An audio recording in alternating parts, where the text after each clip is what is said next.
Bulletin में बात होगी महाराष्ट्र चुनाव के बीच मुश्किल में फंसी महायुति की, विधानसभा चुनाव के लिए कांग्रेस के बड़े प्लान की।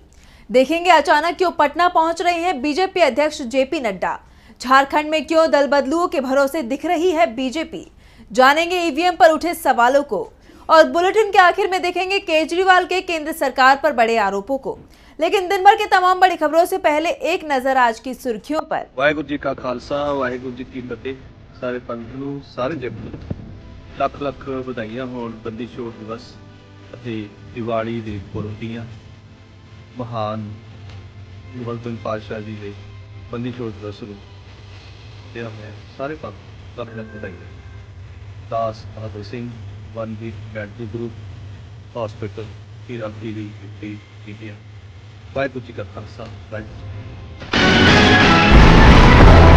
आदित्य ठाकरे का एनडीए पर निशाना, बोले गुजरात भेजे जा रहे महाराष्ट्र के प्रोजेक्ट और हमारी सरकार सिर्फ टाटा कहती है।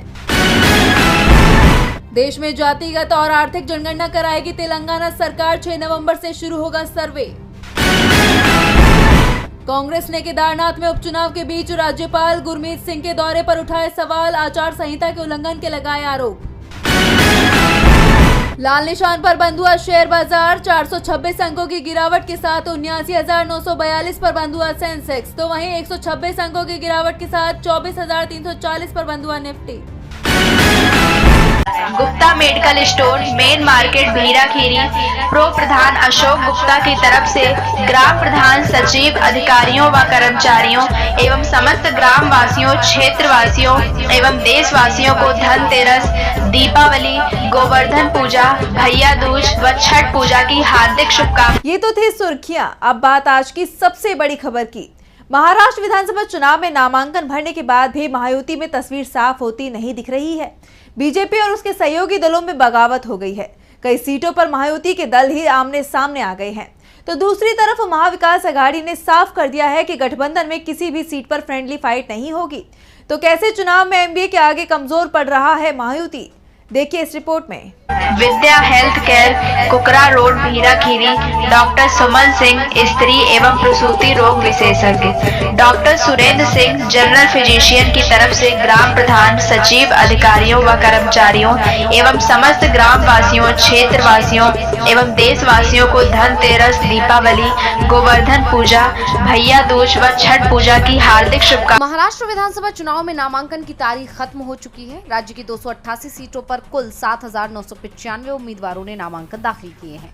अब सभी का फोकस चुनाव प्रचार पर है, लेकिन बीजेपी की नींद उड़ी हुई है, जो विपक्ष ने नहीं बल्कि उनके अपनों ने ही उड़ाई है। बीजेपी के अपने ही नेता पार्टी से नाराज हो गए हैं और पार्टी छोड़कर निर्दलीय चुनाव लड़ने का ऐलान कर रहे हैं। यही नहीं, पार्टी पर गंभीर आरोप भी लगा रहे हैं। इसी कड़ी में अब मुंबई की मीरा भयंदर सीट से मौजूदा विधायक गीता जैन ने बीजेपी से टिकट न मिलने पर अपनी नाराजगी जाहिर की। क्या कुछ बोली है गीता? कल रात तक भी जहां गीता जैन का नाम चल रहा था, जहां दिल्ली से लेके यहाँ तक के वरिष्ठों ने गीता जैन को वादा किया था कि ये टिकट बिल्कुल आपकी है और आपने पार्टी को समय समय पे मदद की है, उसके अलावा आप गुवाहाटी तक पार्टी के लिए गए हैं, तो हम जरूर ये चाहेंगे कि पार्टी की तरफ से गीता जैन लड़े। तो अब ये निर्णय बहुत खेदजनक है।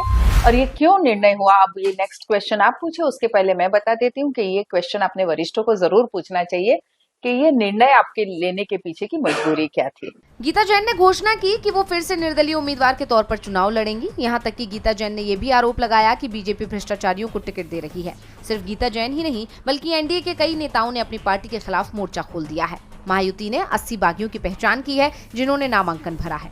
आलम यह है कि बीजेपी के खिलाफ शिंदे की शिवसेना का बागी मैदान में है, तो एनसीपी के खिलाफ बीजेपी का बागी मैदान में उतर गया है। बता दें कि निर्दलीय उतरे बागी उम्मीदवार अगर 4 नवंबर तक अपना नाम वापस नहीं लेते हैं और चुनाव में आखिरी तक जमे रहते हैं, तो फिर आधिकारिक उम्मीदवारों के लिए ही नहीं बल्कि गठबंधन के लिए भी सिरदर्द बन जाएंगे। यानी कहा जा सकता है कि बीजेपी बगावत से परेशान है। वहीं एमबीए की तरफ से साफ कर दिया गया है कि गठबंधन में कोई फ्रेंडली फाइट नहीं होने वाली है।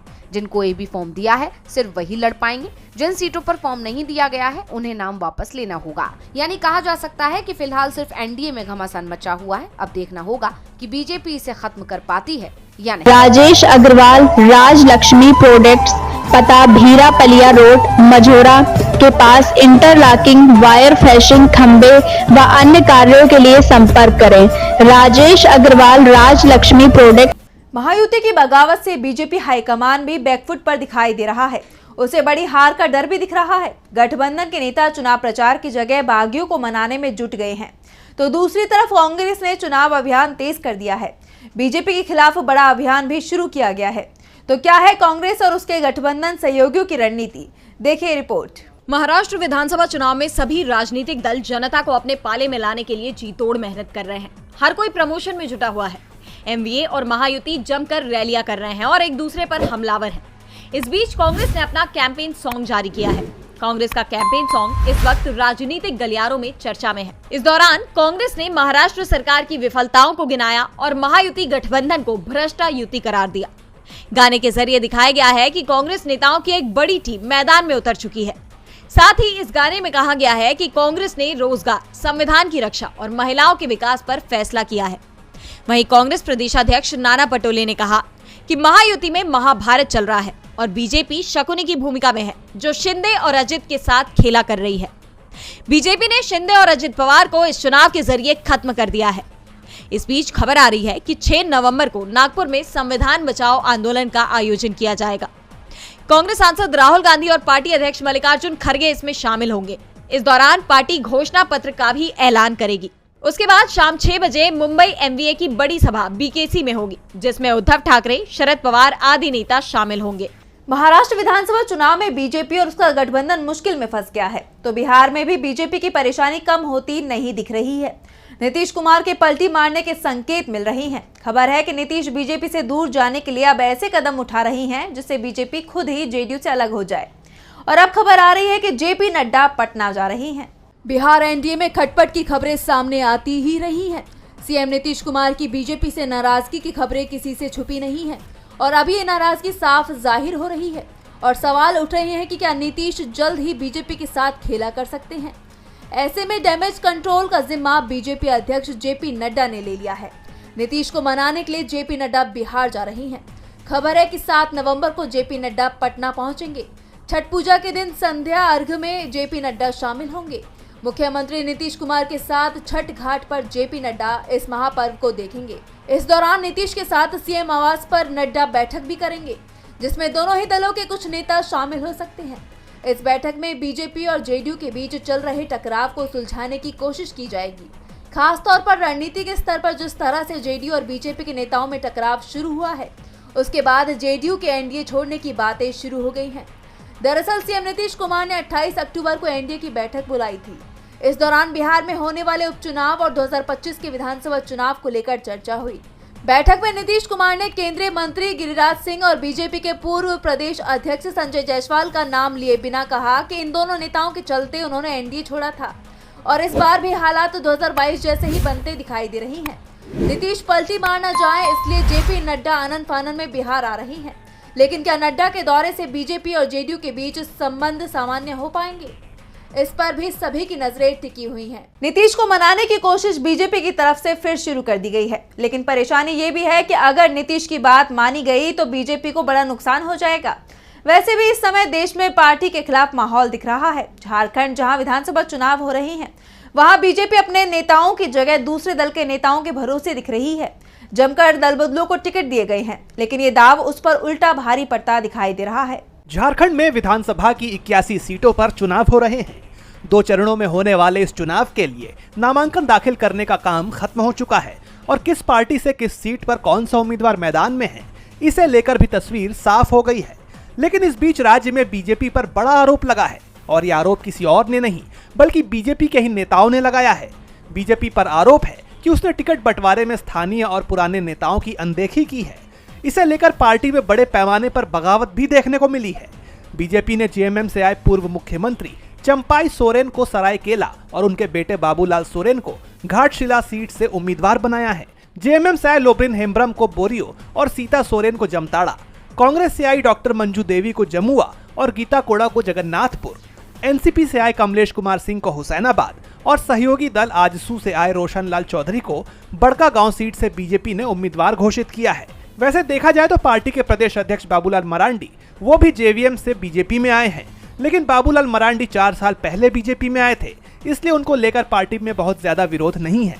लेकिन दूसरे नेताओं का चुनाव से पहले बीजेपी में आना, इसमें से कुछ नेताओं का लोकसभा चुनाव और फिर विधानसभा चुनाव में भी बीजेपी का टिकट मिलने को लेकर पार्टी के नेता नाराज दिखाई दे रहे हैं। कई दिग्गजों ने तो चुनाव प्रचार करने से ही मना कर दिया है, तो कई नेता पाला बदल गए हैं।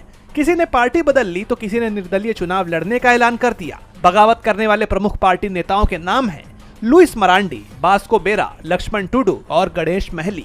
अब माना यह जा रहा है कि चुनाव के वक्त मची इस भगदड़ का बीजेपी को खामियाजा भुगतना पड़ सकता है। झारखंड में दल बदलू बीजेपी को जिताएंगे कि उसकी लुटिया डुबा देंगे, ये 23 नवंबर को साफ हो जाएगा। लेकिन 23 नवंबर को जिन ईवीएम से वोटों की गिनती कराई जानी है वो सही परिणाम देंगे, इस पर सवाल उठने लगे हैं। चुनाव आयोग ने कांग्रेस के आरोपों पर जवाब दिया है, लेकिन इस जवाब में भी कांग्रेस ने सवाल खड़े कर दिए हैं। तो कैसे चुनाव आयोग आया सवालों में, देखिए रिपोर्ट। हरियाणा चुनाव में धांधली के कांग्रेस के आरोपों को खारिज करते हुए चुनाव आयोग ने 1642 पन्नों का जवाब दिया है। इसके बावजूद चुनाव में हेरफेर के आरोप थमते नजर नहीं आ रहे। कांग्रेस ने एक बार फिर ईवीएम से चुनाव पर सवाल उठाए हैं। पार्टी नेता मनीष तिवारी ने चुनाव आयोग के जवाब पर बयान देते हुए कहा कि ये कैसे मुमकिन हो सकता है जब मशीन पूरे दिन बंद रहती है और फिर कुछ दिनों बाद गिनती के लिए उसे दोबारा खोला जाता है तो उसमें 99% बैटरी लाइफ होती है। ये साइंस के किसी भी नियम को पूरी तरह से खारिज करता है कि एक मशीन, एक ईवीएम पूरे दिन सुबह से शाम तक इस्तेमाल में रहती है, जिसके बाद इसे स्ट्रांग रूम में रखा जाता है और फिर कुछ दिनों के बाद जब बाहर लाया जाता है, वोटों की गिनती की जाती है तो इसकी बैटरी लाइफ 99% होती है। मनीष तिवारी ने ईवीएम से चुनाव पर तो सवाल उठाए ही, इसके साथ ही उन्होंने पुरजोर विरोध के बावजूद चुनाव आयोग का ईवीएम से चुनाव कराने के फैसले पर भी सवाल उठाए। कांग्रेस नेता ने कहा कि मैं ये समझने में नाकाम हूं कि आयोग ईवीएम के इतना सपोर्ट में क्यों है। मनीष ने दावा किया कि पूरी दुनिया में हर कोई बैलेट पेपर पर लौट गया है, क्योंकि लोकतंत्र इतना कीमती है कि इसे टेक्नोलॉजी के भरोसे नहीं छोड़ा जा सकता। उन्होंने अपील की कि चुनाव आयोग को न सिर्फ इस पर गंभीरता से विचार करना चाहिए, बल्कि देश को बैलेट पेपर की ओर वापस ले जाने की पहल करनी चाहिए। ईवीएम पर चुनाव आयोग के जवाब से कांग्रेस संतुष्ट नहीं दिख रही है। ऐसे में अभी भी सवाल बने हुए हैं। तो वहीं कनाडा ने जो सवाल हिंदुस्तान पर उठाए थे उसमें वो खुद ही फंस गया है, क्योंकि अब कनाडा ने भी मान लिया है कि हिंदुस्तान पर लगाए गए उसके आरोपों को वो साबित नहीं कर पाएगा, क्योंकि आरोप बिना सबूतों के लगाए गए हैं। तो क्या है पूरा मामला, देखिए इस रिपोर्ट में। भारत कनाडा के राजनयिक संबंध टूटने के कगार पर आ गए हैं। दोनों देशों के बीच निज्जर मामले में तनाव बढ़ता ही जा रहा है। कनाडा सरकार ने निज्जर की जान लेने की साजिश में भारत के शामिल होने के आरोप लगाए हैं और अब इस पर ट्रूडो सरकार के ही 2 बड़े अधिकारियों ने बड़ा खुलासा किया है। उन्होंने अमेरिकी अखबार वॉशिंगटन पोस्ट को भारत के खिलाफ जानकारी लीक करने की बात कबूली है। इनमें पहला नाम कनाडा के राष्ट्रीय सुरक्षा सलाहकार नताली ड्रोविन का है और दूसरा नाम उप विदेश मंत्री डेविड मॉरिसन का है।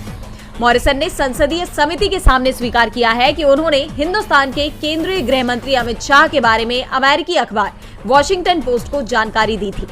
अखबार को बताया कि अमित शाह ने कथित तौर पर कनाडा की धरती पर सिख अलगाववादियों के खिलाफ हिंसा को मंजूरी दी थी। मॉरिसन ने यह भी कहा कि हमारे पास इस मामले का कोई सबूत नहीं था, फिर भी जब पत्रकार ने मुझे फोन किया और अमित शाह पर सवाल किया कि क्या ये वही व्यक्ति है, तो मैंने इसकी पुष्टि कर दी थी। इस खुलासे के बाद भारत से लेकर कनाडा तक हड़कंप मच गया है। ट्रूडो सरकार फंसती दिखाई दे रही है। उनके अपने ही अधिकारियों ने माना है कि बिना सबूत उन्होंने अमित शाह के नाम की पुष्टि कर दी। प्रधानमंत्री ट्रूडो से भी जब भारत ने सबूत मांगे थे तब उन्होंने भी कहा था कि सबूत नहीं है लेकिन सूचनाएं हैं। ऐसे में या तो ट्रूडो सरकार को अपने बयान से आरोपों से पीछे हटना पड़ेगा, नहीं तो आने वाले समय में दोनों देशों के रिश्तों में खटास और बढ़ सकती है। और बुलेटिन के आखिर में बात केजरीवाल के मोदी सरकार पर बड़े आरोपों की। हाल ही में पीएम मोदी ने दावा किया था कि आयुष्मान भारत योजना का लाभ देशवासियों को दिया जा रहा है, लेकिन दिल्ली और पश्चिम बंगाल के लोगों से वो माफी मांगते हैं क्योंकि यहाँ की सरकारें इस योजना को अपने यहाँ लागू नहीं करने दे रही हैं। और अब पीएम मोदी के इस आरोप पर दिल्ली के पूर्व सीएम केजरीवाल ने करारा जवाब दिया है। तो क्या कुछ कहा केजरीवाल ने, देखिए इस रिपोर्ट में। मोदी सरकार आयुष्मान योजना को लेकर तरह तरह के दावे करती है। इसी दावे को लेकर दिल्ली के पूर्व सीएम अरविंद केजरीवाल और पार्टी नेता प्रियंका कक्कड़ ने एक प्रेस कॉन्फ्रेंस की। केजरीवाल का कहना है कि आयुष्मान योजना के तहत सिर्फ 5 लाख तक का मुफ्त इलाज मिलता है, लेकिन दिल्ली सरकार की योजना में ऐसी कोई लिमिट नहीं है। आयुष्मान योजना कहती है कि आप जब अस्पताल में भर्ती होगे तब आपको 5 लाख रुपए तक का इलाज होगा। दिल्ली के अंदर जो हमारी योजना है वो योजना ये है कि आपको चाहे सर्दी हो, खांसी हो, ओपीडी में आप जाओ, चाहे भर्ती हो ना भर्ती हो, आपको आईपीडी ओपीडी सबका सारा इलाज फ्री है। दिल्ली के अंदर सब कुछ फ्री है। तो आपको आज सोशल मीडिया से लेकर आपके चलते फिरते जीवन में भी पत्रकारिता के बुरे दौर की चर्चा होती है, क्योंकि जिन लोगों पर सूचना देने की जिम्मेदारी है वो आपके लिए नहीं बल्कि कॉरपोरेट और सरकारों को फायदा पहुंचाने में लग गए हैं। विज्ञापन मॉडल को खारिज कर आप इस बीमारी को दूर कर सकते हैं और अपने नारे को बुलंद कीजिए। मेरे खर्च पर आजाद है खबरें। तो फिर आयुष्मान योजना का दिल्ली के अंदर कोई मतलब नहीं रह जाता है। यही मैंने कल प्रधानमंत्री जी से निवेदन किया कि आप दिल्ली के मॉडल को स्टडी करके दिल्ली के मॉडल को पूरे देश में लागू कीजिए। आप ये बार बार कि ये हमारी योजना, ये आपकी योजना, जो भी योजना है, अच्छी जो योजना है वो देश के अंदर लागू होनी चाहिए। वहीं इस मुद्दे पर पार्टी नेता प्रियंका कक्कड़ ने कहा, अगर आयुष्मान भारत इतनी बढ़िया स्कीम है तो हरियाणा यूपी से लोग इलाज कराने दिल्ली क्यों आते हैं? हालांकि हम उनका स्वागत करते हैं क्योंकि स्वास्थ्य हमारे लिए सबसे जरूरी मुद्दा है। आपका हेल्थ मॉडल ऐसा है जिसकी तारीफ यूएन के पूर्व महासचिव कोफी अन्नान तक ने की थी, जबकि आयुष्मान भारत के तहत ऐसा नहीं है। आप आयुष्मान के लिए तभी एलिजिबल होंगे जब आपकी आय हर महीने 10,000 रुपए से कम हो, लेकिन दिल्ली में ऐसी कोई बाध्यता नहीं है। आयुष्मान भारत में पूरे परिवार के लिए 5 लाख का इंश्योरेंस मिलता है, लेकिन दिल्ली में कितना भी महंगा इलाज हो वो दिल्ली सरकार फ्री में करवाती है। अब देखना ये होगा कि आम आदमी पार्टी के आरोपों का बीजेपी क्या जवाब देती है। आज सोशल मीडिया से लेकर आपके चलते फिरते जीवन में भी पत्रकारिता के बुरे दौर की चर्चा होती है, क्योंकि जिन लोगों पर सूचना देने की जिम्मेदारी है वो आपके लिए नहीं बल्कि कॉरपोरेट और सरकारों को फायदा पहुंचाने में लग गए हैं। विज्ञापन मॉडल को खारिज कर आप इस बीमारी को दूर कर सकते हैं और अपने नारे को बुलंद कीजिए। मेरे खर्च पर आजाद है खबरें।